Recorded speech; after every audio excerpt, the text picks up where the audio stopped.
तो दोस्तों आज हम लोग करने वाले हैं ode to the west wind और इसके 50 एमसीक्यूज़ को सॉल्व। तो जिसको लिखा था पर्सी बीशी शैली ने। तो चलिए शुरू करते हैं। 50 क्वेश्चन जल्द से जल्द कंप्लीट करेंगे इसको। तो दोस्तों पहला क्वेश्चन है, what is the central theme of the poem ode to the west wind. तो ऑप्शन ए में है the importance of imagination, the option B है the transient nature of life. तो ऑब्वियसली इसका जो सही आंसर है वो ऑप्शन बी है, ट्रांजिएंट नेचर ऑफ लाइफ, जिसका मतलब है जो बहुत कम समय के लिए लास्टिंग करता हो उसे कहा जाता है। आते हैं क्वेश्चन नंबर 2। इसमें क्या कहा गया है कि ये जो कविता है ये कब पब्लिश हुई थी। ऑप्शन है 1818 और 1819। तो सही जवाब है 1819 को। आगे बढ़ते हैं। Where was Shelley when he wrote the poem. कहाँ थे शैली जब उन्होंने ये कविता लिखी। तो वो थे इटली में।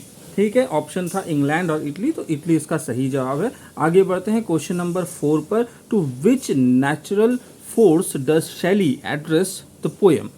तो कौन से नेचुरल फोर्स को पोएम में एड्रेस कर रहे हैं पीबी शैली। तो ऑब्वियसली इसका ऑप्शन है आपके पास द नॉर्थ विंड और द वेस्ट विंड। तो राइट आंसर है द वेस्ट विंड। अब आते हैं क्वेश्चन नंबर 5 में। How does Shelley describe the west wind in the opening lines. शुरुआत में उन्होंने किस तरह से डिस्क्राइब किया वेस्ट विंड को। Option A destroyer and preserver, option B silent and calm. तो option A is the right answer, destroyer and preserver. Option question number 6, the poem ode to the west wind is written in which verse.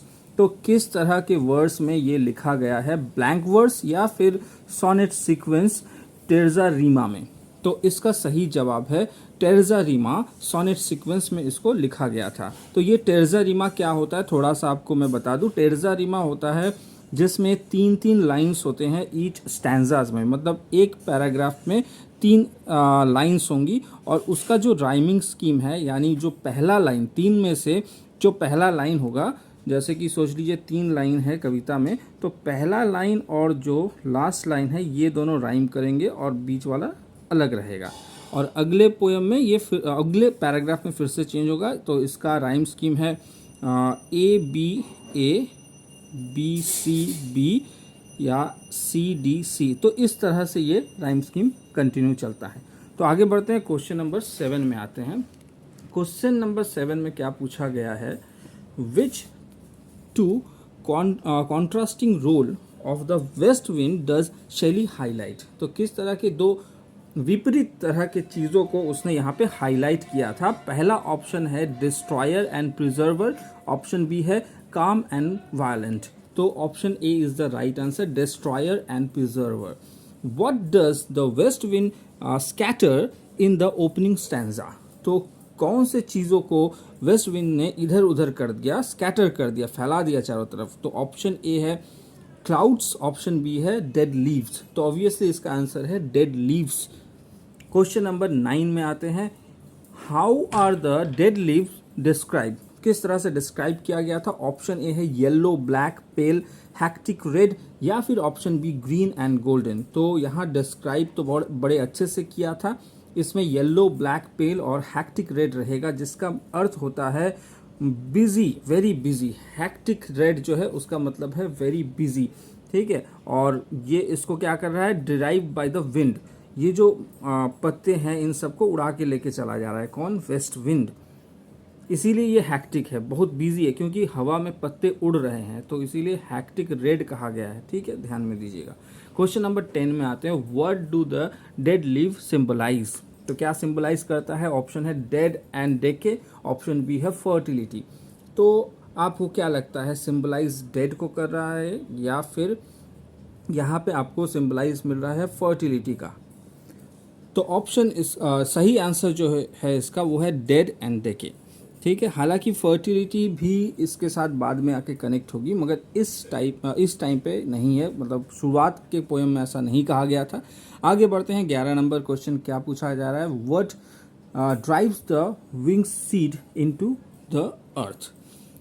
मतलब जो winged यानी पंखों वाले या feather वाले seeds, कुछ ऐसे सीड्स जो दिखते हैं फेदर जैसे, मतलब जब वो सीड जो है एक्टिव हो चुका है उस वक्त उसके शरीर से रोए निकलते हैं, तो उन सीड्स को हम लोग विंग्ड सीड्स कहते हैं। मगर यहाँ पे एक और मीनिंग आता है इस कविता में कि जो हवा है, वेस्ट विंड है, वो किस तरह से सीड को भी उड़ा के लेके जा रही है, इसलिए भी विंग्ड सीड्स कहा जा रहा है। तो ऑप्शन है आपके पास the soil, the west wind. तो ऑब्वियसली इसका आंसर है द वेस्ट विंड। अगर आप इन सब सवालों का जवाब दे पा रहे हैं, इसका मतलब आपने पोएम को अच्छे से पढ़ा है। तो और भी देखिए क्वेश्चन नंबर 12 क्या कह रहा है। How are the seeds described in the second stanza. तो सेकेंड स्टैंजा में किस तरह से इसको डिस्क्राइब किया गया है। क्वेश्चन नंबर 12 का ऑप्शन है ए स्लीपिंग इन द ग्रेव्स, दूसरा है ग्रोइंग रैपिडली। तो ऑब्वियसली ये लोग अभी नींद में हैं, sleeping in the Graves. Question number 13 पे आते हैं। When the seeds will rise again, जब सीड्स फिर से उगेंगे तब क्या होगा, तब स्प्रिंग होगा या विंटर। तो ऑब्वियसली स्प्रिंग होने वाला है, विंटर में तो बर्फ़ के नीचे सब कुछ दब चुका होगा, क्योंकि ये वेस्टर्न कंट्री के प्रोस्पेक्टिव से आपको देखना पड़ेगा। तो अभी आते हैं क्वेश्चन नंबर 14 में। Which mythological figure does Shelley compare the wind to, मतलब किसके साथ कंपेयर कर रहे हैं विंड को शेली इस कविता में। ऑप्शन ए है अपोलो और ऑप्शन बी है मीनाद। मीनाद कौन है, मीनाद के बारे में बता दूं। मीनाद एक फीमेल फॉलोवर है किसकी, ये डायनोसस, यानी जिसको हम ग्रीक में डायनोसस कहते हैं और बैकस कहा जाता है रोमन माइथोलॉजी में। तो इसका जिक्र हो रहा है, जो डांसिंग एक फॉर्म मतलब पोजीशन में उनको दिखाया जाता है। जैसे हिंदू सभ्यता में भी ऐसा शिवजी का एक तांडव डांस के बारे में जो कहा जाता है, और यहाँ पे रिलेट करता है वो बहुत ही भूखी रहती है वाइन के लिए और नशे में है, तो इस रूप को यहाँ दिखाया है तांडव करते हुए। तो ऑब्वियसली इसका आंसर होगा मीनाद। अब आते हैं क्वेश्चन नंबर 15 में। तो 15 में क्या कहा गया है। पहला क्वेश्चन है व्हाट इज़ अ मीनाद। तो आंसर तो आपको मिल ही गया है, फॉलोवर्स ऑफ पैकस या फिर डायनोसस। ठीक है, अब आते हैं question number 16। Which natural element is blown like earth's decaying leaves. तो कौन सा नेचुरल एलिमेंट है जो उड़ते हुए जा रहा है। तो यहाँ पे क्या है ऑप्शन आपके पास, द स्काईज क्लाउड या फिर ओशन वेव।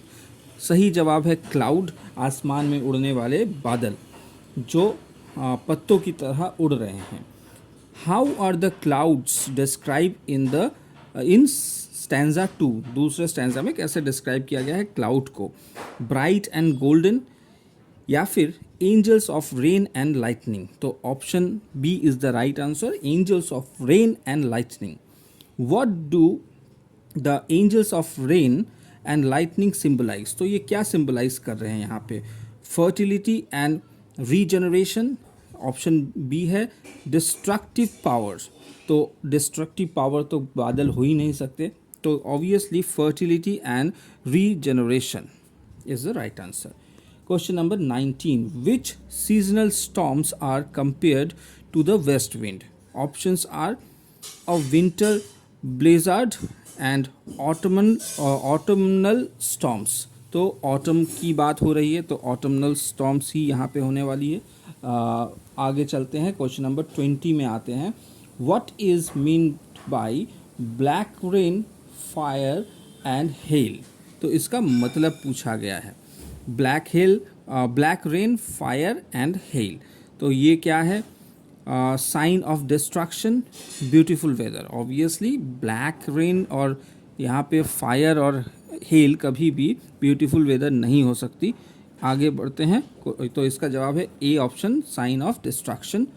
आगे बढ़ते हैं, question number 21। What is the effect of the west wind on the Mediterranean sea. तो मेडिटेरियन सी में इसका इफेक्ट क्या है, freeze some part.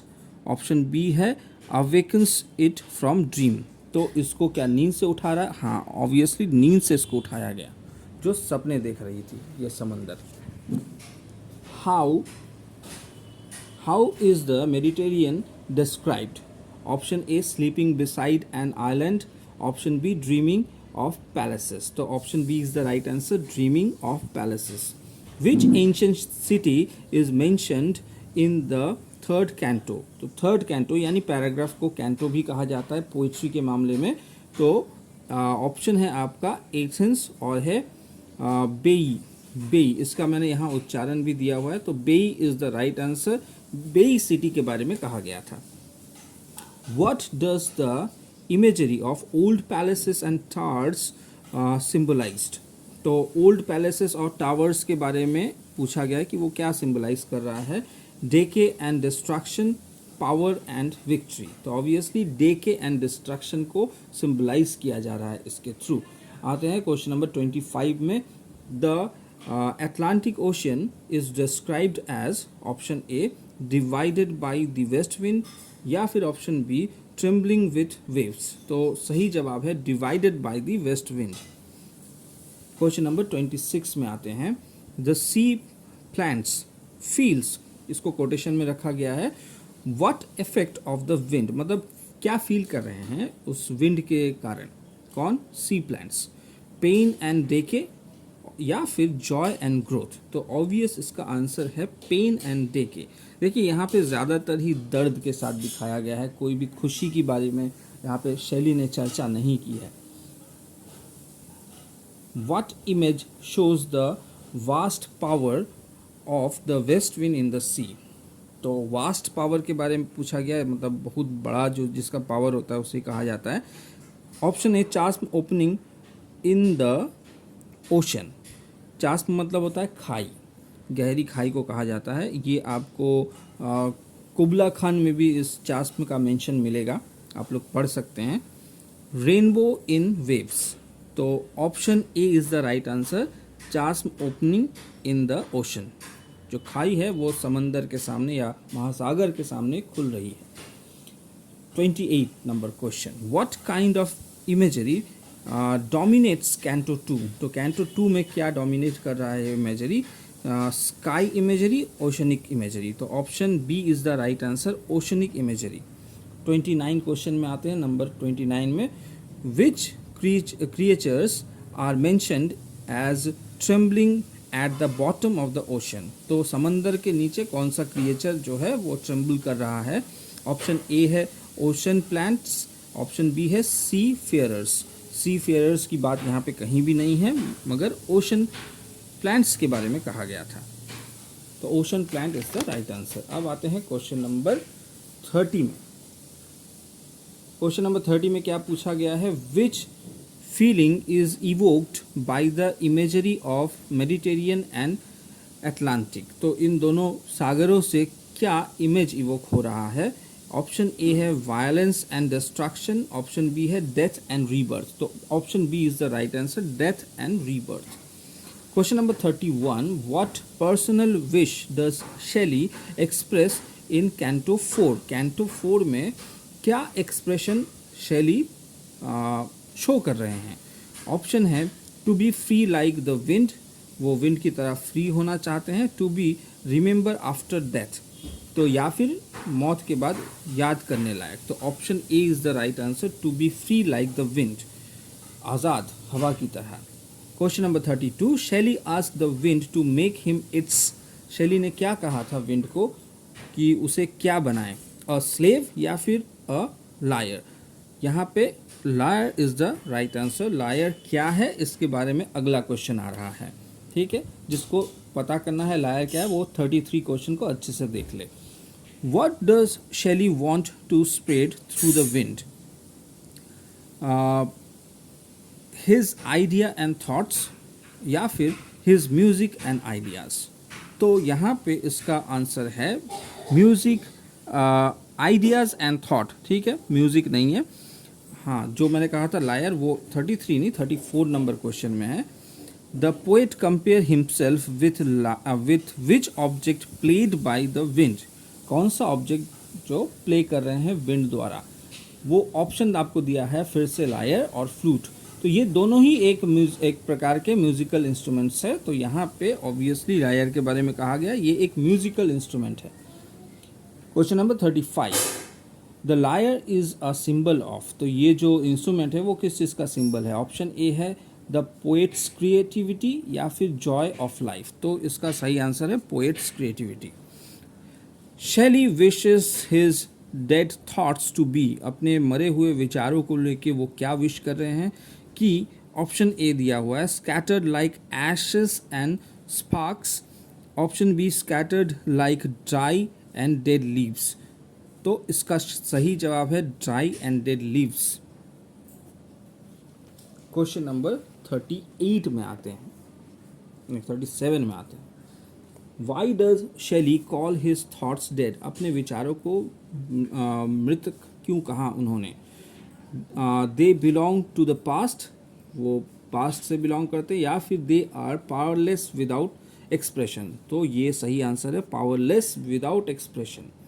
Question number 38, the ashes and sparks symbolize, ashes और स्पार्क्स क्या सिंबलाइज करते हैं? ऑप्शन ए है revival of hope and inspiration, option B है रिवाइवल ऑफ मेमोरीज। तो मेमोरीज नहीं है यहाँ पे, होप एंड इंस्पिरेशन है रिवाइवल। ठीक है, किस चीज़ का रिवाइवल होना है? होप एंड इंस्पिरेशन का revival. Question number 39, Shelley wants to spread his idea among, किनके समक्ष वो अपने विचारों को रखना चाहते हैं? Option A all mankind, option B fellow poets, मतलब अपने पोएट्स के बीच में ही उसको रखना चाहते हैं, ऐसा नहीं है, बल्कि हर किसी के साथ, पूरे मानव सभ्यता के साथ अपने विचारों को स्प्रेड करना चाहते हैं, शेयर करना चाहते हैं, स्प्रेड नहीं, अपने विचारों को शेयर करना चाहते हैं। 40, question number 40, which theme is dominated in canto 4, तो कैंटो 4 में कौन सा थीम डोमिनेट कर रहा है? पिछले बार हमने पढ़ा कि कौन कैंटो 4 में कौन सा एक्सप्रेशन दिया जा रहा था, इस बार है कौन सा थीम डोमिनेट कर रहा है? इटर्नल पीस या फिर पोएट एज प्रॉफिट। तो सही जवाब है poet as prophet. Question number 41 में आते हैं, what role does Shelley want the west wind to play for him, west wind उनके लिए क्या करे शैली के लिए, ये पूछा गया है। ऑप्शन ए है trumpet of prophecy, option B है एंजल ऑफ डेथ। तो एंजल ऑफ डेथ तो नहीं हो सकता, trumpet of prophecy is the right answer. Question number 42, what does Shelley ask the wind to be at the end, तो आखिरकार वो क्या चाहते हैं? वो उसे गॉड की तरह देखे, ऑप्शन ए, या फिर हिज इंस्पिरेशन। तो ऑब्वियसली इंस्पिरेशन, शैली के बारे में बता दूं, वो एक एथीस्ट व्यक्ति थे, यानी भगवान को नहीं मानते थे। आगे बढ़ते, क्वेश्चन नंबर 43 में क्या कहा जा रहा है? द ट्रम्पेट ऑफ प्रोफेसी क्या सजेस्ट करता है? क्वेश्चन नंबर 43 का ऑप्शन है कॉल फॉर रेवोल्यूशन और अनाउंसमेंट ऑफ पीस। तो यहाँ पे पीस नहीं, यहाँ पे call for revolution is the right answer. Trumpet of prophecy यही कहता है। What is the final famous line of the poem, ये बहुत इंपॉर्टेंट क्वेश्चन है। ऑप्शन ए, जिसने पढ़ा है उसको जवाब ज़रूर पता होगा, a thing of beauty is a joy for ever, option A था ये। ऑप्शन बी में आते हैं, if winter comes can spring be far behind, question mark. तो ये है आपका प्रश्न और इसका सही जवाब ए नहीं हो सकता, क्योंकि ए जो है इसको लिखा था कीट्स ने एंडिमियन जो पोएम है उसमें, और ये जो लास्ट लाइन बच रहा है वो ये है, if winter comes can spring be far behind. This is the right answer. Question number 45 में आते हैं, द लास्ट लाइन सिंबलाइज, क्या सिंबलाइज कर रहा है? मतलब अभी अभी जो लाइन आपने पढ़ा वो क्या सिंबलाइज कर रहा है? The last line symbolize eternal cycle of renewal या फिर डार्कनेस ऑफ विंटर। तो यहाँ पे रिन्यूअल है, क्योंकि इस लाइन में ऐसा ही कहा गया है। Question number 46, which literary device is dominate in the last line, last line में क्या डोमिनेट हो रहा है? मेटाफोर या फिर रेथोरिकल क्वेश्चन? ये मेटाफोर नहीं था, ये एक रेथोरिकल क्वेश्चन है कि अगर विंटर अभी if winter comes can spring be far behind, अगर विंटर आ रहा है तो स्प्रिंग भी दूर नहीं है। तो ये एक प्रकार से हम कह सकते हैं कि ये एक रेथोरिकल क्वेश्चन है। रेथोरिकल क्वेश्चन क्या होता है जिसको पता नहीं, उसके लिए मैंने यहाँ पर लिख दिया है, a question ask in order to create a dramatic effect और to make a point rather than to get an answer. ठीक है, समझ में आया होगा आपको कि ये यहाँ एक्चुअली एक इफेक्ट बनाने की कोशिश की जाती है, ना कि आंसर ढूंढने की कोशिश की जा रही हो। ठीक है, इसमें कोई आंसर नहीं है, ये क्वेश्चन ही आपको जवाब दे रहा होगा। ठीक है, कोई आंसर नहीं है इसमें। इसको हम लोग रेटोरिकल क्वेश्चन कहते हैं, कि जहाँ डिमांड ना हो किसी भी आंसर का। Question number 47, the tone of the final canto, आखिरी कैंटो का टोन क्या था? Hopeful and prophetic. उसके बाद है डिस्पेयरिंग एंड मेलनकॉली। तो मेलनकॉली यहाँ दिख नहीं रहा है, होप है, प्रॉफेटिक है, तो option A is the right answer. Question number 48, the west wind ultimately represent, आखिरकार क्या रिप्रेजेंट कर रहा है west wind? Question option A है renewal and revolution, option B है इटर्नल सफरिंग। इटर्नल सफरिंग तो नहीं हो सकता है, क्योंकि यहाँ पे तो फिर से एक जन्म हो रहा है। जब पेड़ से फल गिर रहे हैं, उसके बीज, या फिर पेड़ भी समाप्त हो जाए मगर उसका बीज कहीं और उग जाता है, तो ये रिन्यूअल और रेवोल्यूशन का बात हो रहा है इस पोएम में। Question number 49, which theme runs throughout the poem, क्या थीम है इस पूरे पोएम में? Power of nature and rebirth, option B है रोमांटिक इमेजिनेशन। तो लोगों को लग रहा होगा, कुछ लोगों को, कि ये रोमांटिक इमेजिनेशन है। नहीं, ये रोमांटिक इमेजिनेशन नहीं है, हालांकि रोमांटिक पोइट्री के अंडर ये आता है, मगर ये actually power of nature and rebirth को दिखाया गया है।